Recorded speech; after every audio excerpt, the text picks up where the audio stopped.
Hi there, I'm Birgit O'Connor, and welcome to the World of Watercolor Painting podcast. Now, our goal is to keep you motivated, inspired, and just have fun. This is an audio only podcast, but if you'd like to join the conversation, you can always go to birgitoconnor.com and join one of my interactive courses. If you'd like to hear more of these episodes, go ahead, subscribe to the channel, and I'll keep you posted.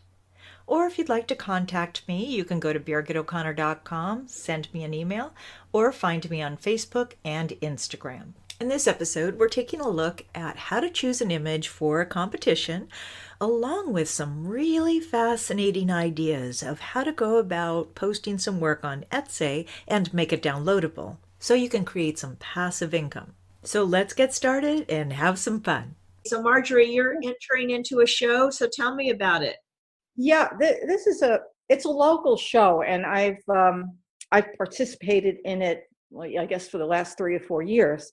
And the year before last, I had an honorable mention at this thing. It's a non-juried show, and it's just local. But I said, oh, I got a ribbon. And this year, I sold a painting, so I said, I think I ought to, I ought to enter again. So, it's just like I say, it's a local show. It's like the Piedmont area, but it's a lot of fun, and I know everybody at the church that runs it. So, Well, I said, that's well, okay, Well, that's how you also find, that's how you start to build your confidence too. And you get to see yeah, what's working and what isn't working. And then you can be mhm. inspired by other people's work too. So, Yeah, it's a really nice show. I mean, it's a great range of work, and some is really great, and some is just amateur work, but it's still interesting to look at it. And and it's a very non-threatening kind of mhm. an atmosphere, And so that's good. how did you choose your subject and what are you painting? Well, um, the one where I got an honorable mention, it was just like it was a little landscape from a photograph of Provence. And then the one that I sold last year, I took a whole bunch of photographs at local farm stands. And I took a photograph of a table with jars of honey Oh, and nice. challenged myself to do glass and reflection and all. And it came pretty good. And I said, I'll just enter it in the show. And somebody bought it. So Well, I love the idea of the honey in the jars, and I'm sure it was beautiful. I mean, and that's quite a challenge. So it was. Maybe I'll send you a photograph of it so I'd love to you'll see see what it. it looked like. Yeah. So then, this year I have some more photographs from that farm stand, and there's a shelf with all these very colorful bird houses on it. So I Mm. said, well, so I'll try to do that. And since it's local, I think people like to, for sale, people like to see things that they recognize from the area.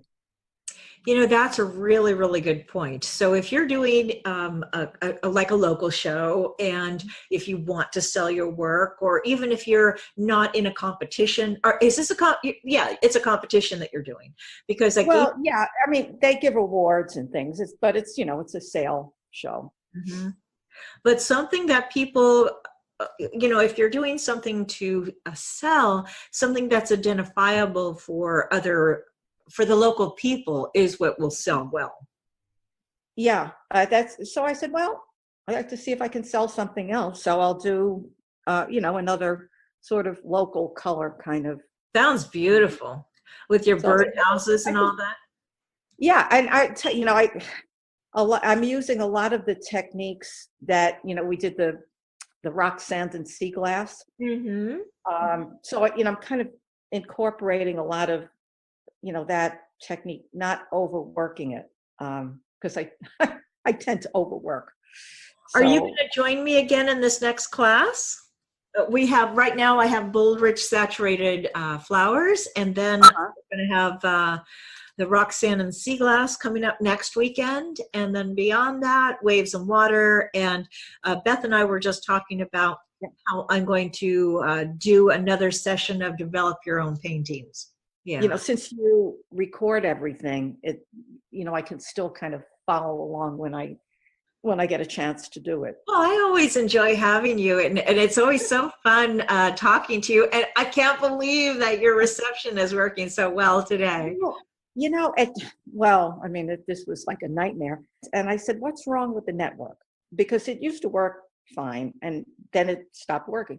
Oh, you're in a roaming area. And I said, no, I'm not. You know, I'm in a 4G LTE area. Oh, no, you're in a roaming area. They couldn't find the cell tower in my area.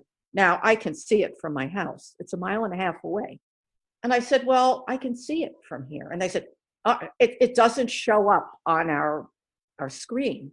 You know how it is. When you live in an area like this, this is the major way that you keep in touch with people.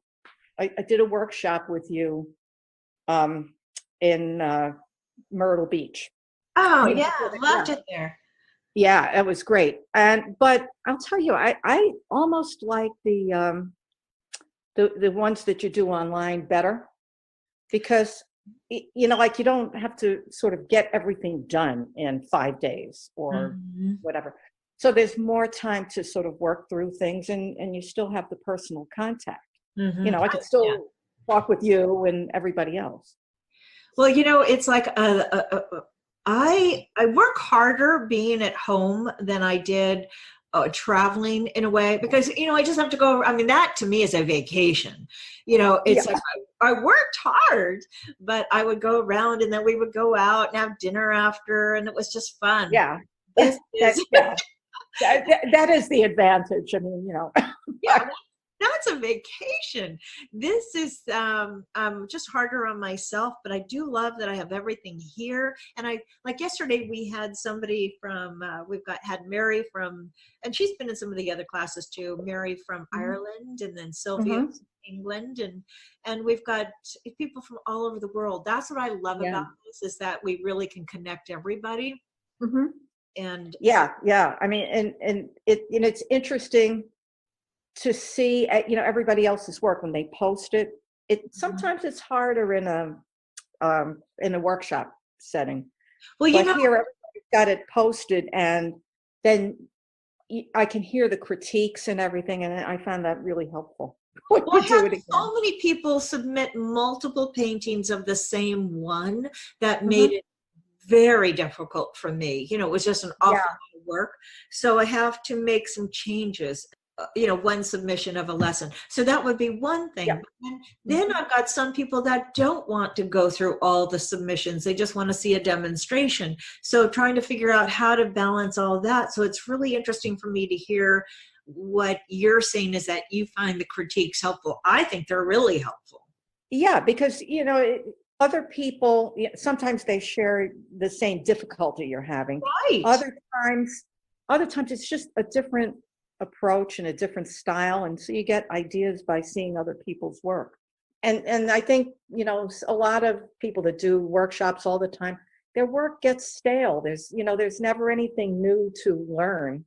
Well, I think mine was, I mean, in some ways, because I knew what worked in a workshop.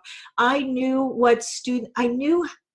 how the students were going to learn. I knew what was successful for them, but also I didn't have the opportunity to create anything new. Not really. Yeah.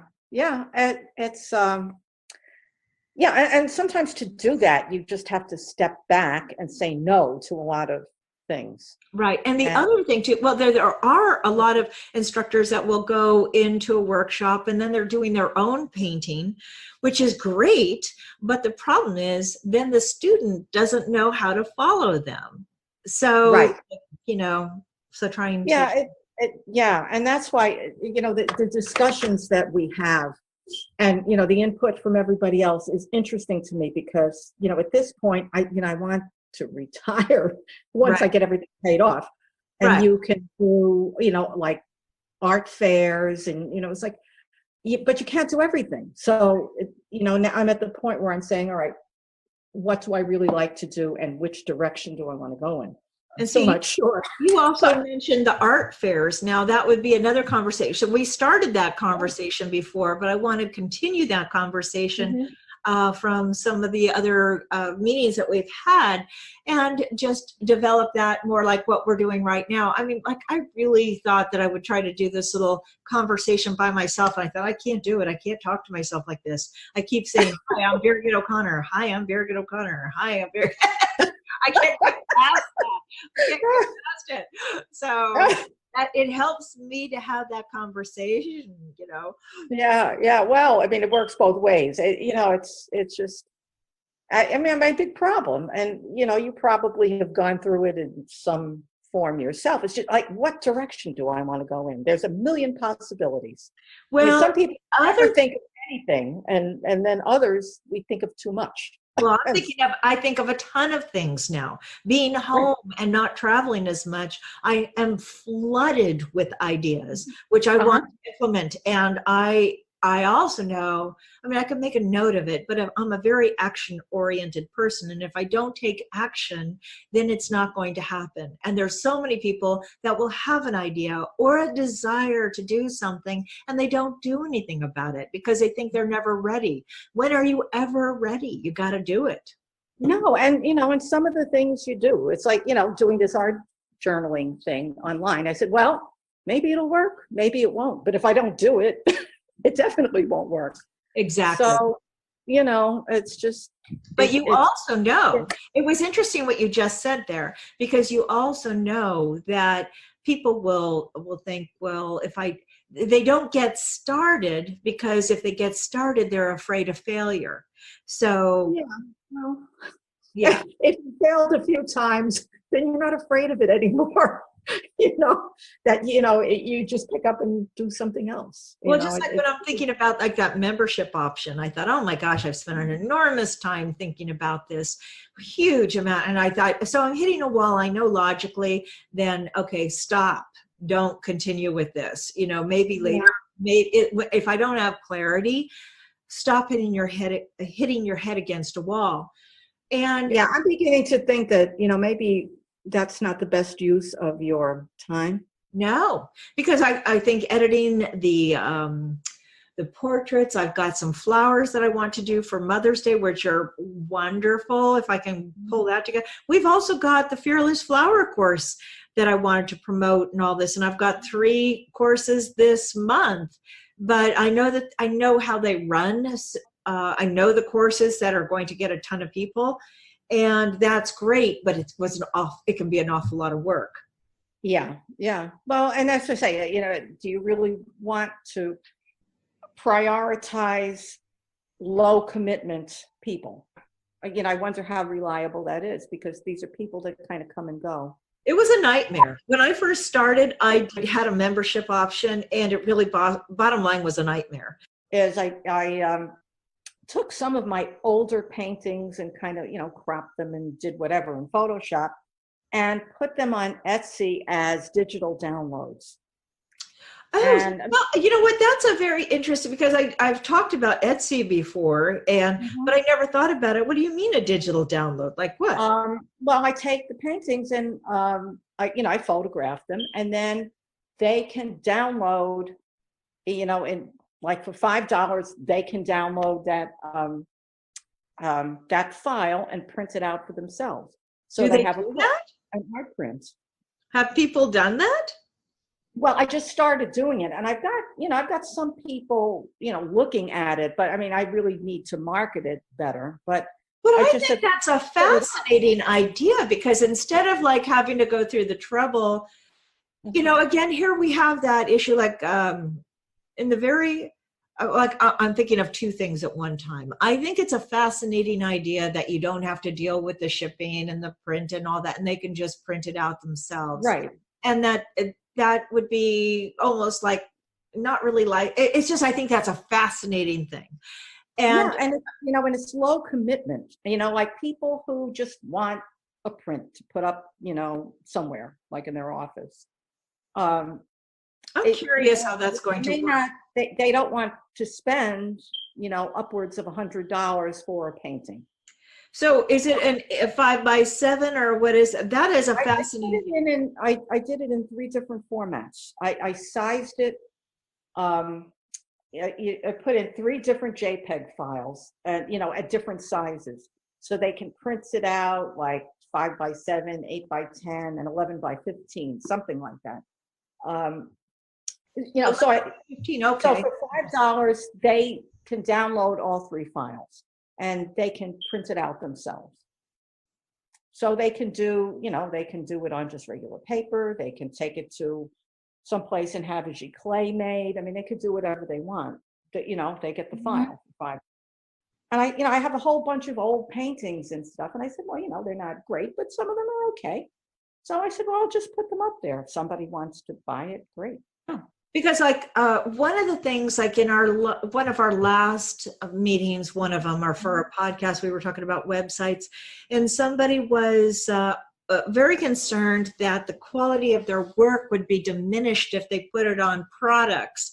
But the bottom line, in this day and age, it's so different than years ago, and not as many people are going into galleries, and people, like you said, want to be able to buy something easily that they can put in their home, and that you've just made it really, really easy for them. And when somebody's concerned about their work going into like if they want it to be in a gallery and not put it on a product, the reality is most people are not going to, or the quality of the work is not going to be gallery quality. So look, Andy Warhol had his work in galleries, and it was all over everything. I mean, exactly. Good point. So what I figured is, it's not going to be the paintings that I'm planning to sell as originals. Mm-hmm. It's the ones that were just kind of an experiment, and they were okay, but I wouldn't sell them or enter them in a show. But somebody may want to may want to buy it just to print out, and but then again, let's say you had something that was quality, real quality. There to me, there's nothing wrong with licensing that or putting it on a product, and you never know what's going to be successful. Right. I mean, it's you don't have to be snobby about it. If you want some passive income, this is. I just, in sort of browsing on Etsy one day, I saw that there were people who were doing this, and I said, I can do this. I'm curious. Yeah. So, I have to market it a little bit, but I just said, well, let me see, just put it up and get used to the mechanics of doing it. Well, what I like about the idea of that is like there were some other students that I suggested maybe doing Etsy, but then you have to print it out. Like I thought, if you're shipping to some other country, personally, I've got products, I've got brushes, and I've got things. I don't love shipping. I just don't have enough time. Right. So, yeah, I mean, in one of the things I did, I had like all these sort of little experiments, and one of them, I made a poster out of it. I just put it in Photoshop, and I did some writing on it in Photoshop. Oh, okay. That's interesting. That's very interesting. It was a thing of, it was like a colander with lemons in it, and it was kind of like one of these free form things. Mm-hmm. And I put, when life gives you lemons, just make lemonade. Mm-hmm. Right? I put it on there. I said, well, somebody might look at that and say, oh, I'd like to have that poster in my office or something. I think that's a great idea. And it only costs you 20 cents per listing. And it lists, I think, for 3 months. So, you put a whole lot of stuff up there for 20 cents a listing. And then, of course, they charge you, a commission if you sell something. But, until you're selling huge volume, it's not an issue.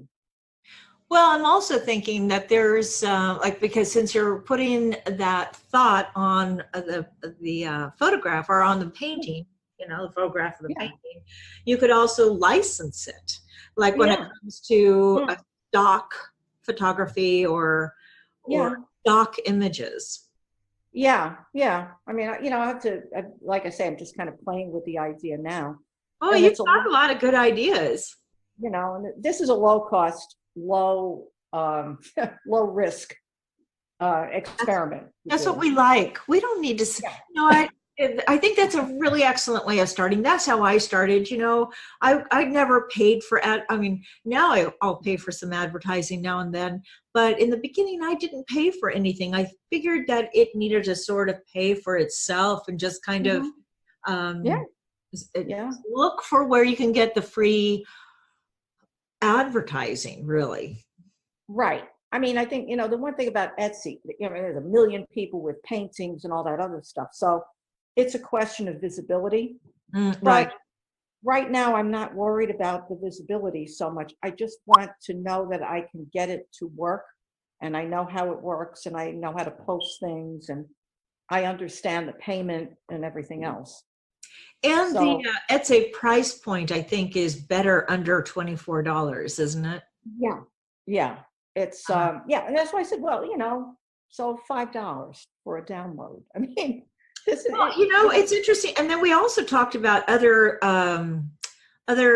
online companies where you could have your image posted onto like a pillow or a cup or something like that. That yeah, I would think there's like Redbubble was another one that's, was it but Redbubble? And then there's Zazzle, um, Redbubble. I forgot about that. And I think was it Cafe Press. But a lot of those. It seems like the product can be expensive, and I just don't know oh if you yeah, get much of a commission on that. The other yeah, one, no, yeah, that Cafe Press and all, yeah. Well, that's why I figured, well, look, I'll just start on Etsy for 20 cents a listing, and mm, they can just download the file and do what they want with it. mhm. Um, but just see how it goes. But and Oh, you've got a lot of really good ideas. I think you're going to do just fine. And well, so, if anybody wanted to do their art journaling, then they would go to, let's see, do you have a website? for my coaching, yeah, but DSSlifecoaching.com. yeah, yeah, yeah. That's yeah. In fact, I'm redoing the whole coaching site Okay. to Because I just really emphasize the art journaling part of it. So, like I said, right now, it's like I had this epiphany at the end of last year. I said, "That's it. I'm redoing everything." Hey, And I think so, you and I were in the same boat because I thanks, I Ted. I don't know if you were here for one of those last conversations, but I paid somebody because I thought I just didn't need another job, and I had them redo my site. Oh And yeah, that was the website nightmare. oh my Yeah, God, it was you know what? horrible. I hate to tell you, I do it all myself. I got because you have Mac too, right? Yeah. Yeah. I bought Sandbox, for $79. Uh-huh. And so this is, they have like all these website templates. Oh, okay. They're nothing wonderful, but they're not bad either. And Uh-huh. that's what I use. I make my own website, and then I signed up for web hosting with I had InMotion hosting, and now I'm with Fast Comet. I mean, they're all kind of the same. Mm-hmm. Um, so I just got an account with them, and you upload the thing you do on Sandbox up there by yourself, and I mean, it's got all the functionality I need in it. Hmm. And Well, all those I'm trying to WordPress, find your I'm trying to find your website here, and it's not coming up for me. it's not coming up. Yeah, all right. Well, yeah, csslifecoaching.com. It should come up. Okay, CSS Life Coaching. Okay, let me put that in Yeah, .com. yeah. Like I say, that yeah, but there's a lot of stuff on there that isn't, I think I that's got it. I got coming it. off. Yeah, Yeah, so the big deal is having the functionality into it. Yeah. yeah, When it comes to having your website, that you yeah. have easy functionality and It that you're used to able be. to, I'd love to continue the conversation. Well, I'm so glad Yeah. that you came in nice and clear today. Oh my goodness! I mean, miracles can always happen. It is. Well, we had a a meeting this last week, and we had a atmospheric river that went through, and we lost electricity in the middle of the night, and then it came back about a half hour before the meeting. It was gone and then back on, and my neighboring community did not have electricity for about 4 days. So I'm very, very lucky. So that's not fun. No.